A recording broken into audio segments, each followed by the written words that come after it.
Fiang Smith ilang beses niloko ng lalaki. Cheating is a choice.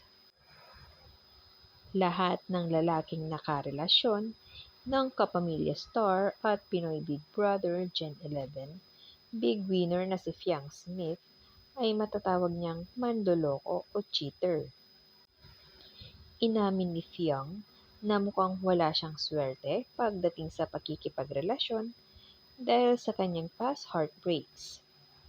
Ilang beses na raw kasi siyang nabiktima ng mga cheaters. Aniya, hindi ko po alam. Talagang lahat sila talagang nag-cheat sa akin. I don't know why. Siguro may hinahanap sila sa akin na hindi talaga kayang ibigay.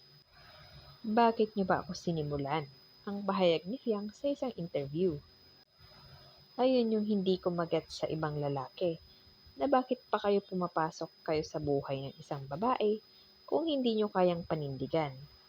Anong sense? Say pa ng dalaga. Nagtataka pang tanong ni Fiang, pumasok lang ba kayo sa buhay ng isang babae para sirain yung buhay niya?